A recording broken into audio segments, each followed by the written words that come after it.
संसार में वे कौन से लोग हैं जो ऊपर उठना चाहते हैं, उन्नति करना चाहते हैं और उनकी उन्नति शुरू भी हो जाती है, लेकिन बीच में वे फिर से डाउन हो जाते हैं। वह कौन सा उपाय है जिससे कि मनुष्य निरंतर ऊपर उठता रहे, निरंतर उसका विकास होता रहे, हमेशा उसके मन में शांति स्थायी रूप से बनी रहे। विदुर जी कहते हैं, राजन,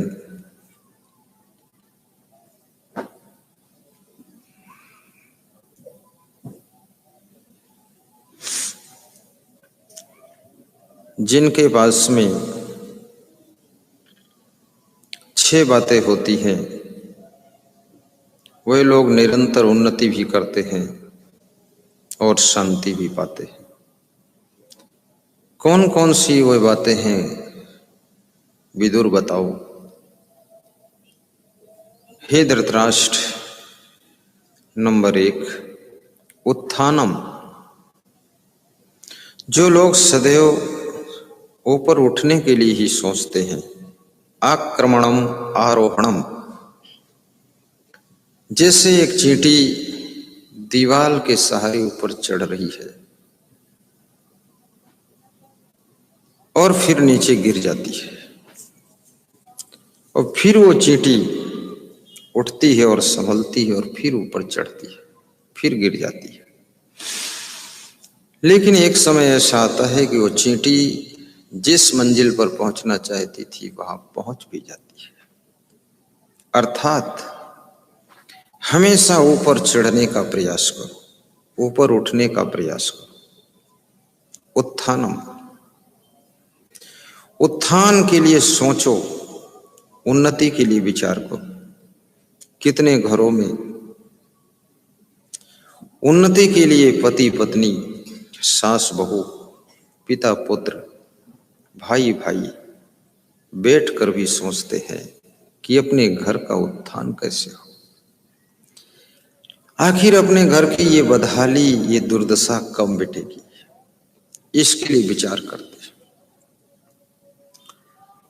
और जब तुम उन्नति के बारे में सोचते हो तो आपके सामने सबसे बड़ा सवाल खड़ा हो जाता है कि हमारे पास में धन नहीं है, हम कौन काम करें, कैसे करें।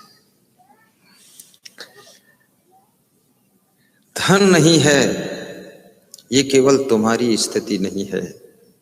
शुरू में किसी के पास धन होता ही नहीं है।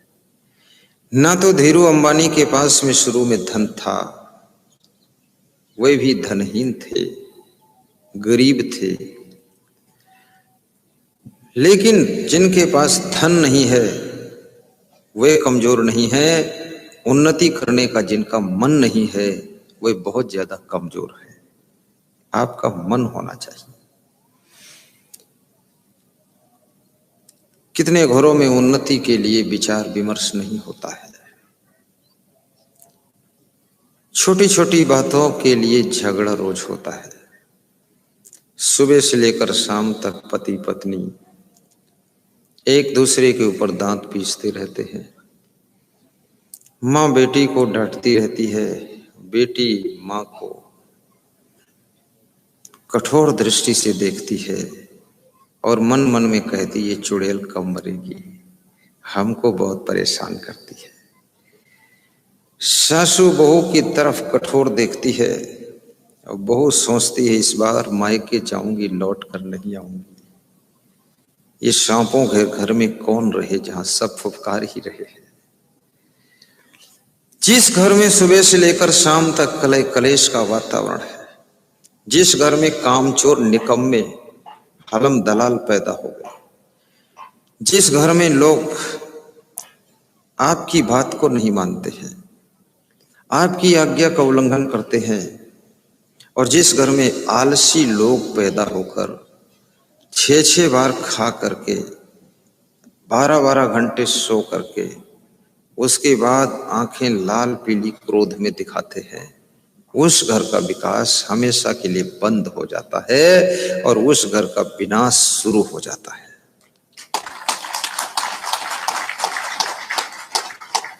और मनुष्य की सबसे बड़ी बेईमानी ये है, ये सुविधा सबसे अच्छी चाहता है, कपड़े सबसे अच्छे पहनना चाहता है, रजाई टाप की ओढ़ना चाहता है, मच्छरदानी इंग्लैंड की लगाना चाहता है, चप्पल अमेरिका के पहनना चाहता है, और बाल आकाश के रखना चाहता है, और गाल में रंग, होठों में रंग, बाल में रंग, एड़ी में रंग, नाखून में रंग, पेट में रंग, रंग में रंग, और घर में करता जंग।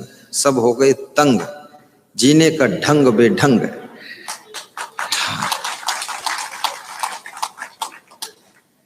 सामान सबसे कीमती चाहिए, काम थैला भर नहीं करेंगे और काम को बिगाड़ेंगे ऐसे लोग। अभी एक सज्जन ने मुझसे पूछा, मैं नया बिजनेस करना चाहता हूं तो करूं? तो मेरे मुख से यही निकला कि भाइयों को अलग कर दो, उसके बाद बिजनेस करो। यदि आपके भाई आज्ञा मानते हैं, आज्ञाकारी हैं, तो उनके साथ कीजिए, अन्यथा उनको अलग कीजिए। तो हंसने लगे, बोले हाल तो ये है, आज्ञा कौन मानता है। तो हमने कहा तुम बिजनेस करोगे, रात दिन कमाओगे, वो सब हलम दलाल आलसी मक्कार होते चले जाएंगे और फ्री का खाएंगे, ऊपर से आंख दिखाएंगे, और पूरा जीवन उनका बर्बाद होगा, तुमको भी बर्बाद कर देगा। जितना आलसी हो, निकम्मा हो, हलम दलाल हो, उसको अपने नेटवर्क से, चैनल से अलग कीजिए और उसको रोटी की व्यवस्था मत दीजिए। और जिसको रोटी की व्यवस्था तुम नहीं दोगे, वो आदमी कल से कमाना शुरू कर देगा, और जिसको रोटी और धोती मिलती रहेगी वो निकम्मा बनकर पड़ा रहेगा। गुजरात के अंदर सबसे अच्छी बात यही है, बेटे का विवाह करने के बाद उस बेटे को कुछ भी नहीं देते, मकान नया बना देते हैं, उसमें रख देते हैं, शादी कर देते हैं, उसमें रख देते हैं, जो बिजनेस के लिए देना है 2, 5, 10 लाख दे देते हैं, फिर उसका सिस्टम अलग कर देते हैं। बेटे बहू साल भर खूब आलस्य करते हैं, साल भर खूब इंद्रलोक में सैर करते हैं।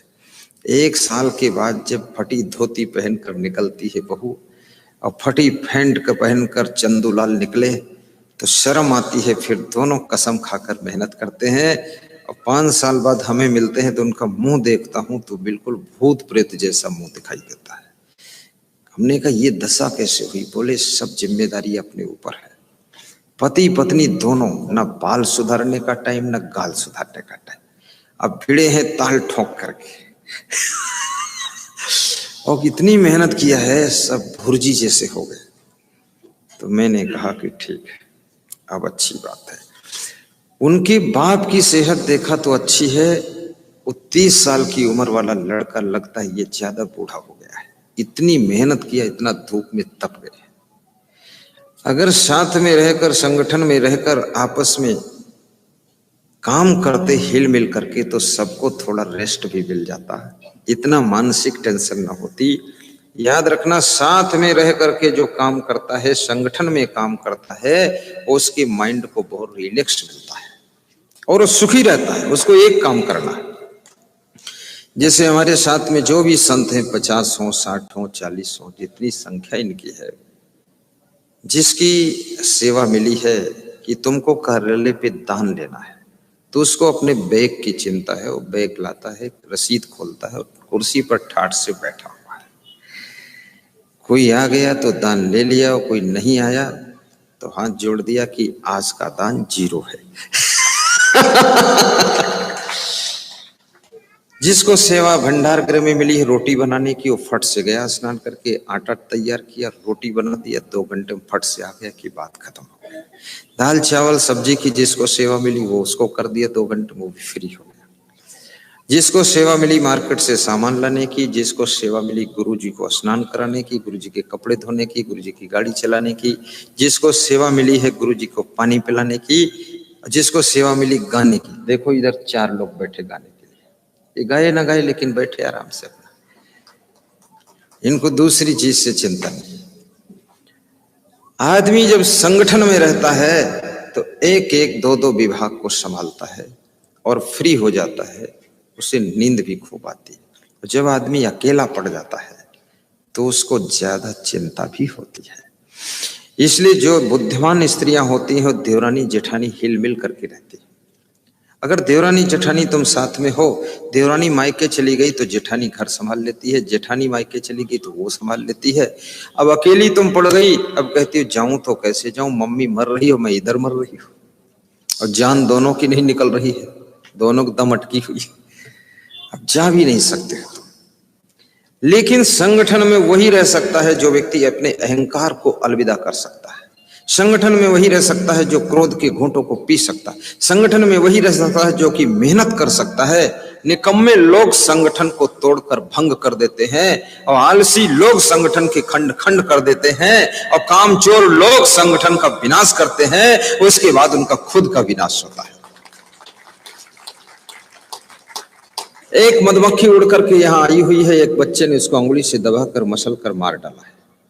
लेकिन जब 10,000 मधुमक्खी इस मंडप के अंदर घुसती हैं तो ये 1000-1500 बैठे हुए श्रोता सब भागते हैं यहां से। एक मधुमक्खी अकेली है तो मार दी जाती है, 1000-10,000 मधुमक्खियां आती हैं तो आदमी हाथी भी उनका मुकाबला नहीं करता है। इसलिए मैं निवेदन करूंगा, आपस में संगठन बना करके रहना, इससे आपका उद्धार होगा, सुधार होगा, शांति रहेगी। एकता से राष्ट्र का निर्माण होता है, प्रेम से ही देश का कल्याण होता है। स्नेह का दीप जलाओ आज घर घर में, प्रेम ही आजादी का पैगाम होता है, प्रेम ही आजादी का पैगाम होता है।